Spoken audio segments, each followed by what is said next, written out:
Vamos falar sobre ressonância magnética e padrão de realce de fundo, impacto clínico e influência no diagnóstico.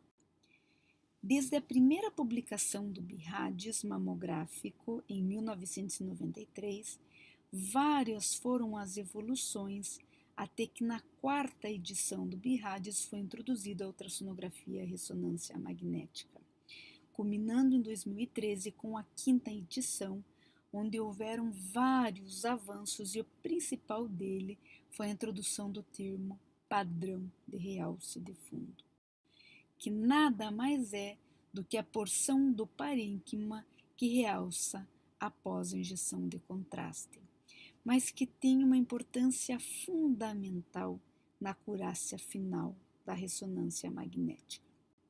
Portanto, os objetivos desta aula são: o que é o padrão de realce de fundo? O que influencia o padrão de realce de fundo? Quais são as suas apresentações típicas e atípicas e o que ele pode nos trazer para o futuro? Começaremos falando sobre a definição de padrão de realce de fundo, que nada mais é do que se refere ao realce normal do parênquima depois da primeira sequência pós-contraste.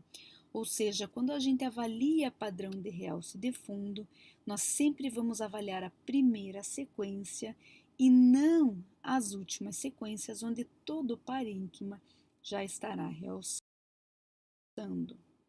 Geralmente ele é bilateral, simétrico, progressivo, usualmente mínimo ou moderado. Lembramos que a estimação é visual, não é recomendado o uso de percentual ou programa atualmente, e deve ser sempre incluído no relato, sendo descrito conforme o nível e a simetria. Quando a gente fala sobre o nível, nós temos que descrevê-lo como mínimo, discreto, moderado e acentuado, de acordo com a quantidade visual do realce do parênquima. E também vamos descrevê-lo como simétrico e assimétrico, de acordo com a quantidade ou com a simetria de realce do parênquima em relação à mama contralateral.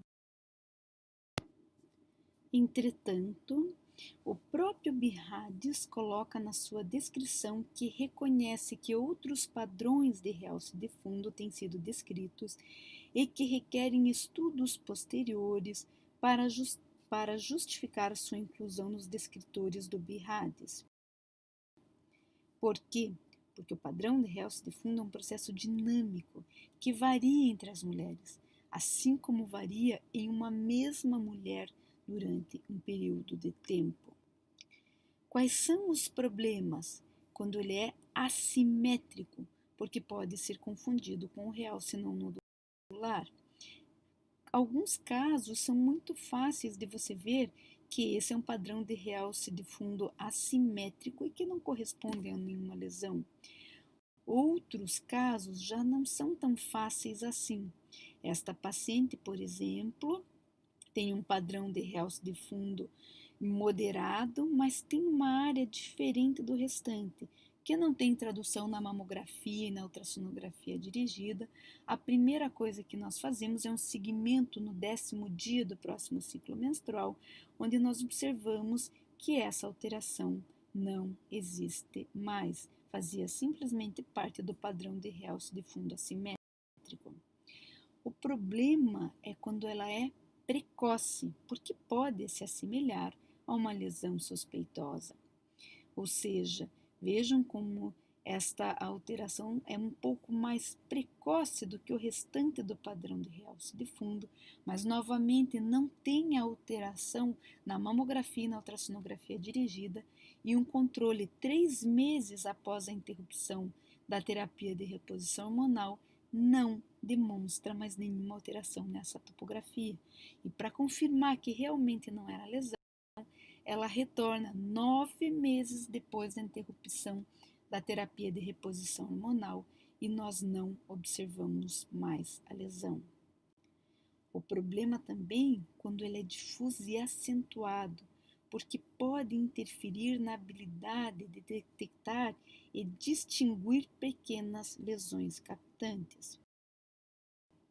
Por exemplo, essas duas pacientes, vejam como é fácil nós sabermos que esta paciente tem uma lesão multicêntrica acometendo toda a mama esquerda, e vejam como é difícil ver uma lesão com o mesmo tamanho, multicêntrica também, acometendo essa mama esquerda, porque tem um padrão de realce de fundo muito maior do que a outra paciente.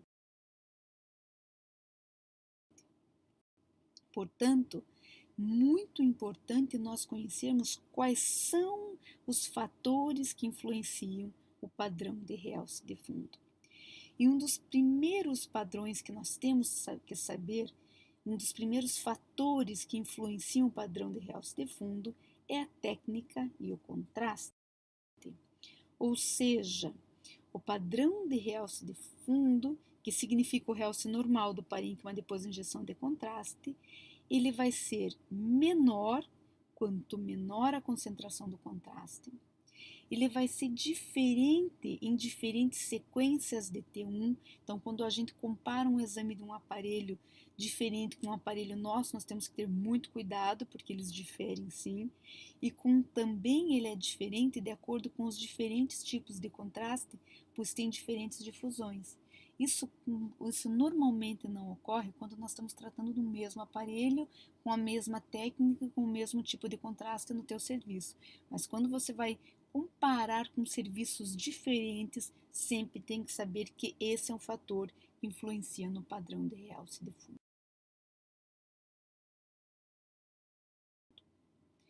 Outro fator muito importante que atua sobre o padrão de realce de fundo é o sistema vascular da mama. Porque se o padrão de realce de fundo significa o realce normal do parênquima, ele se realizará primeiro nas regiões que são mais vascularizadas. Dessa maneira, o que nós temos? Que os vasos entram da periferia para o centro. Portanto, o realce vai ser sempre mais precoce na periferia do que no centro. Os vasos iniciam primeiro a irrigação do parênquima da mama e depois da região retropapilar.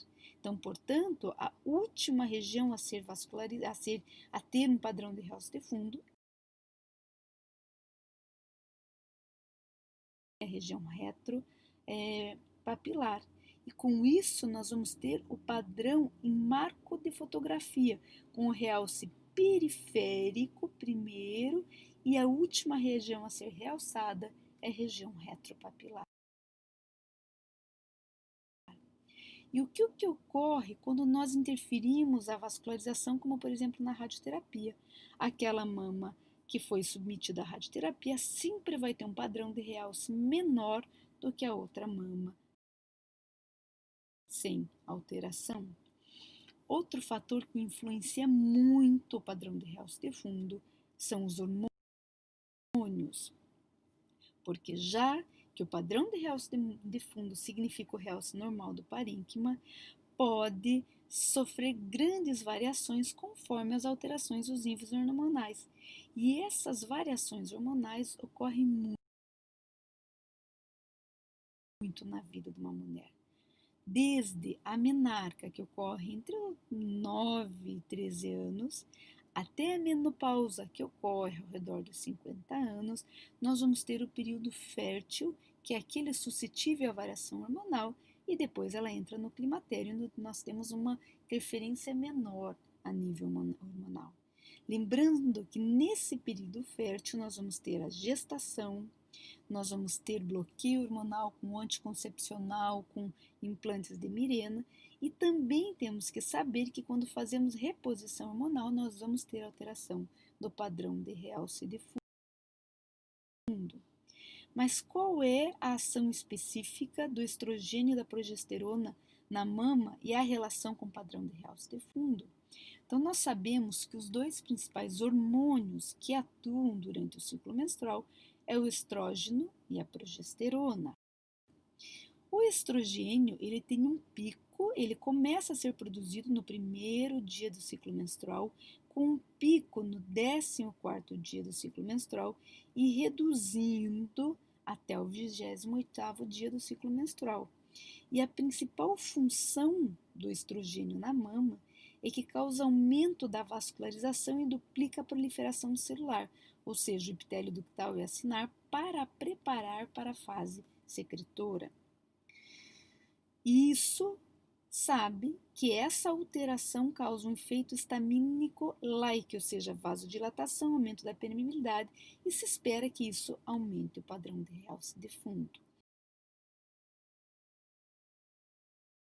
Com isso, nós esperaríamos que o padrão de realce de fundo fosse mais alto na segunda e na terceira semana, onde a gente tem um pico de estrógeno.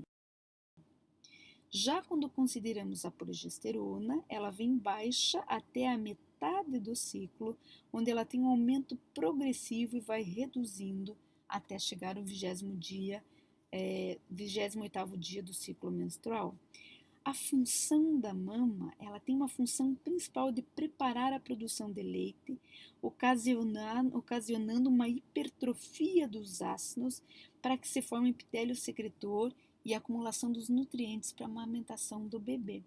E qual seria o impacto no padrão de realce de fundo? Devido a um estímulo secretor e proliferativo, ele poderia sim aumentar o padrão de realce de fundo. E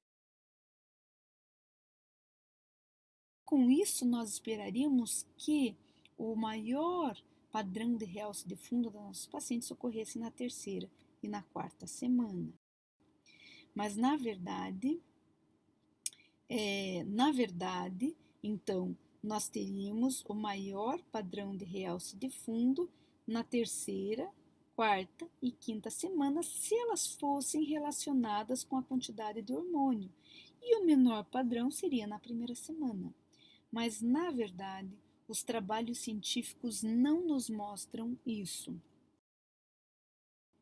Doutora Christiane Kuhn, num trabalho muito importante e precursor, separou 2 grupos de pacientes e fez uma ressonância por semana, por 4 semanas, e no grupo 2, uma ressonância por mês, sempre no mesmo dia do ciclo menstrual.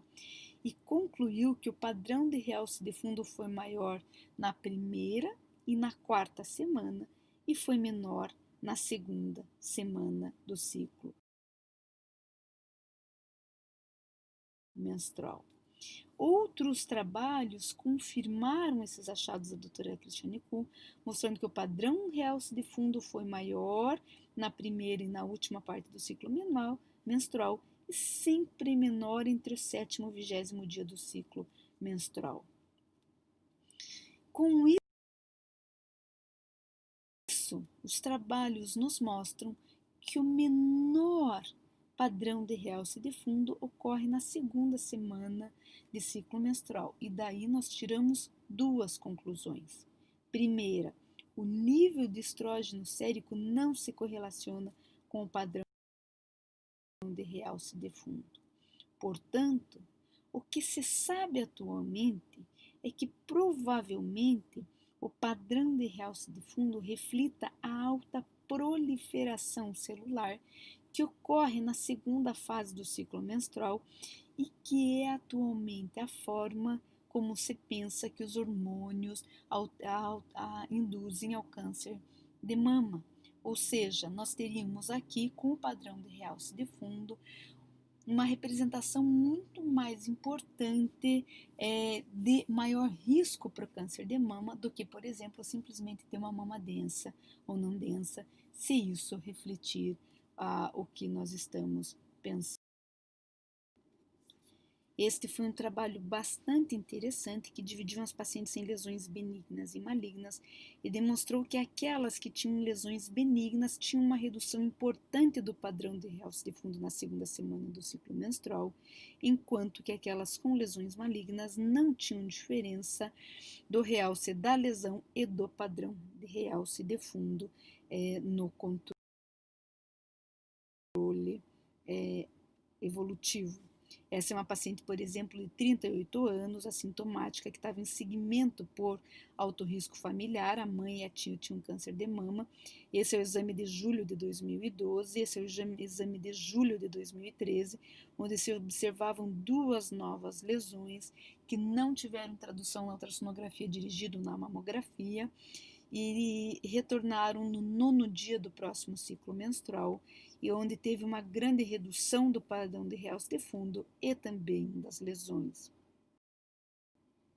Já essa outra paciente, ela estava seguindo depois uma quadrantectomia na mama esquerda há 8 anos. Esse era o exame dela em agosto de 2011.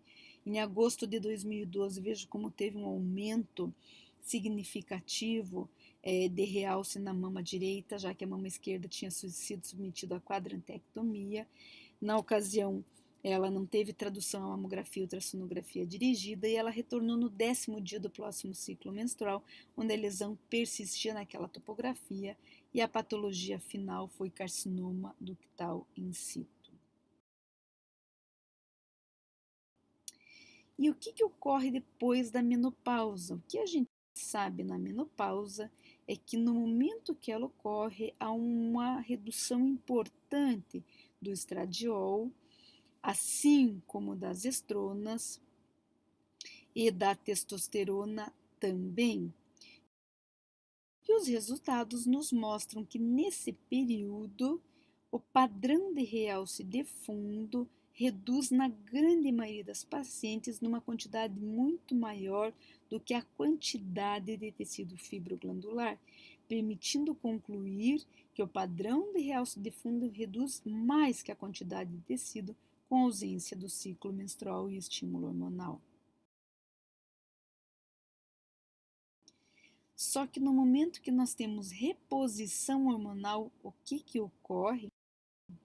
Observa-se um aumento da perfusão do tecido fibroglandular naquelas pacientes submetidas à terapia de reposição hormonal. Esta é uma paciente de 62 anos que estava seguindo por próteses colocada há 13 anos. Este era o exame em agosto de 2011 e este foi o exame em março de 2012, onde houve um aumento do realce nesta parte da mama. Como ela não tinha tradução nos exames dirigidos, ela retorna 2 meses após a interrupção da terapia de reposição hormonal e a mama volta ao mesmo estado atual, mostrando que não era nenhuma lesão e sim só um realce de fundo. E o que ocorre no caso, por exemplo, do bloqueio hormonal com tamoxifeno? Vários estudos já avaliaram isso e viram que o tamoxifeno reduz o padrão de realce de fundo muito maior do que a quantidade de tecido fibroglandular. Isso de forma precoce, vista já no 3º mês após a sua introdução, e na tardia, você vê que a quantidade de tecido vai reduzindo progressivamente e não tem alteração, permitindo concluir que existe uma relação importante entre o uso de tamoxifeno e a redução do padrão de realce de fundo precocemente e menor grau, mas de forma tardia, na quantidade de tecido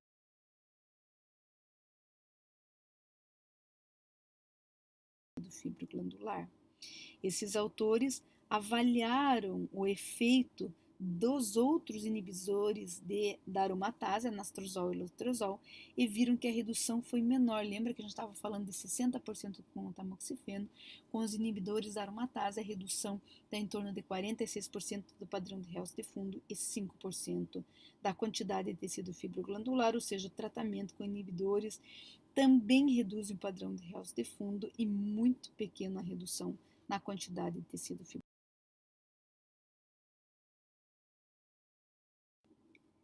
Este é o exemplo de uma paciente que tinha uma neoplasia no quadrante supermedial da mama direita, foi submetida à quadrantectomia e uso da tamoxifeno. Esse é o exame de controle 1 ano depois, mostrando a importante redução da quantidade de realce de fundo do parênquima.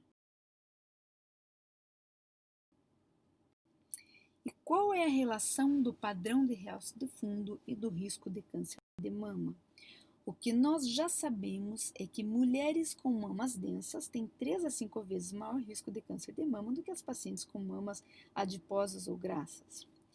que a densidade mamária vem se mostrando como um fator de risco independente para o desenvolvimento de câncer de mama e que esse aumento de risco chega a 5 vezes mais quando comparamos a mama extremamente densa com a mama predominantemente lipossubstituída.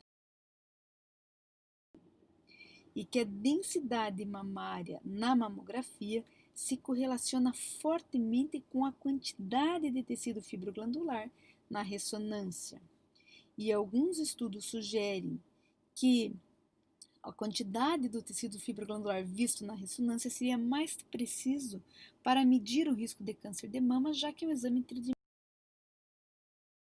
tridimensional, já que na mamografia nós observamos o tecido fibroglandular dessa maneira e na ressonância de mama nós conseguimos observar o tecido fibroglandular de uma maneira muito mais adequada. Mais interessante é que não existe relação entre a quantidade de tecido fibroglandular e o padrão de realce de fundo mostrado nos diversos estudos, ou seja, a densidade na mama se correlaciona muito bem com a quantidade de tecido fibroglandular na ressonância, mas não tem uma relação com a quantidade do padrão de realce de fundo. Esta mama, por exemplo, pode ter um acentuado padrão de realce de fundo ou um discreto ou mínimo padrão de realce de fundo, independente dessa quantidade de tecido fibroglandular, mas o que se sabe é que mulheres mais jovens e com mamas densas tendem claramente a ter mais padrão de realce de fundo do que aquelas com mama lipossubstituída. Também se sabe que existe uma relação importante sobre o padrão de realce de fundo e o risco de câncer de mama, independente da densidade mamária. Esses autores compararam o odds ratio do câncer de mama em 1.275 mulheres submetidas à ressonância e viram que aquelas que tinham um padrão de realce de fundo moderado e marcado estavam associados a maior risco de câncer de mama do que aqueles com mínimo e médio. Que o aumento ocorreu tanto na pré como na pós-menopausa e que tem o potencial de servir como método adicional para determinar o risco de câncer de mama.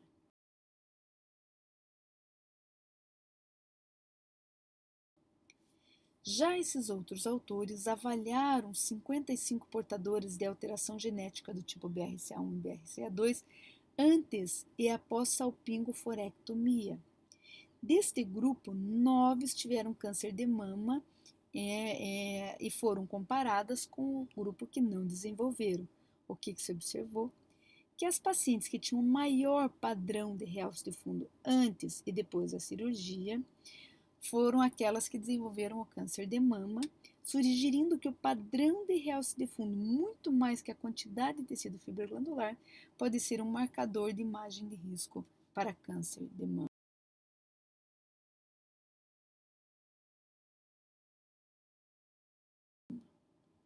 E será que existe impacto do padrão de realce de fundo na curacidade do diagnóstico?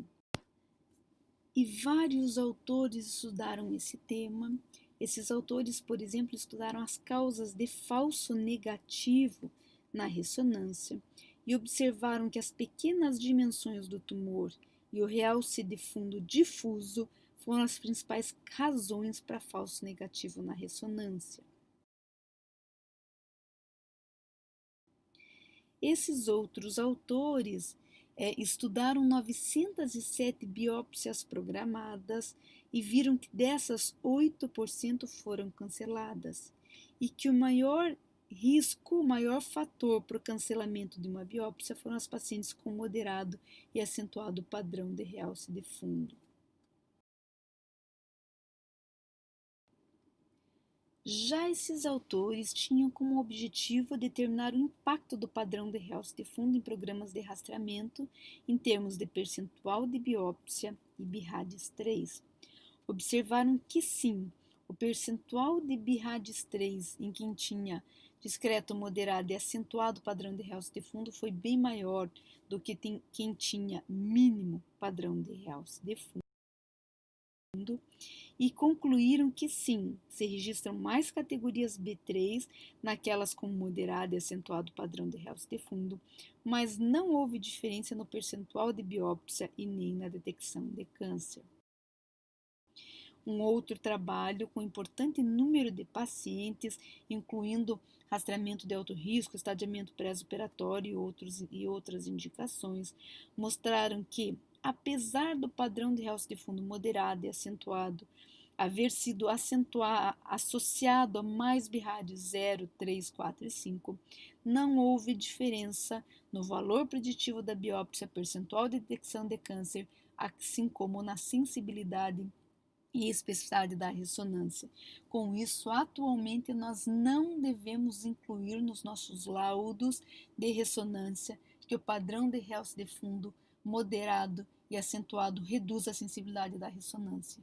Eu acredito que isso ainda pode mudar para o futuro, mas no momento nós realmente não podemos incluir isso nos nossos laudos.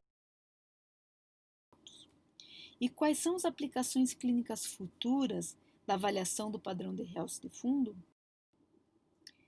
Esses autores observaram que um maior percentual de realce da mama enferma estava associado a menor recorrência e maior sobrevida. Já esses outros autores observaram que o maior realce do parênquima na ressonância pré-operatória foi um fator independente associado com recorrência. Os outros fatores foram estrogênios negativos, progesteronas negativo e HER positivo. Já esse outro trabalho mostrou para nós que o padrão de realce de fundo pode servir como um fator preditivo adicional de pior prognóstico do câncer de mama, enquanto esses outros mostraram que o padrão de realce de fundo intenso é um fator independente associado a margens comprometidas, mostrando que ele pode nos trazer mais informações do que atualmente nós estamos utilizando. Em conclusão, quais são as regras que devemos lembrar para considerar um padrão de realce de fundo típico? Devido à vascularização, é maior nos quadrantes superolaterais e inferiores e menor na região retroareolar. Devido à influência hormonal, é maior na segunda fase do ciclo menstrual. Portanto, temos que preferir os exames entre o 7º ao 14º dia do ciclo menstrual, exceto naqueles exames diagnósticos. Devido à influência dos tratamentos, sempre temos que mencionar isso nos nossos laudos se ela está sendo submetida a tratamento hormonal ou radioterápico. E quais são as regras que devemos lembrar para considerar um padrão de realce de fundo atípico? Lembrando que ele pode aparecer de forma precoce, assimétrica, nodular, heterogênea, mas que nós temos que correlacionar com os achados clínicos, ver de novo a mamografia, avaliar no ultrassom, analisar qual é a característica do restante da mama em consideração àquela alteração, repetir o exame no melhor período, entre o 9º e o 10º dia do ciclo menstrual, que é os dias que eu mais gosto, ou esperar 3 meses a interrupção de uma terapia de reposição hormonal, mas lembrando que se a suspeita persiste, tem que ser investigada. E quais são as perspectivas para o futuro? O padrão de realce de fundo vai ter sim um impacto na determinação do risco de câncer de mama, vai ter um impacto importante na resposta à quimioterapia neoadjuvante e a resposta aos tratamentos com bloqueio hormonal, como tamoxifeno e outros. Tem sim um impacto importante no estadiamento dos tumores e associação a fatores de risco. Mas que neste momento que nós estamos, temos que saber que não tem um impacto na curacidade da ressonância, assim como na detecção do câncer de mama e valor preditivo das biópsias, portanto, não temos que referir isso no nosso laudo, embora eu acredito que nos próximos BIRADs a gente já vai ter literatura para mudar esse tipo de afirmativo. Muito obrigado.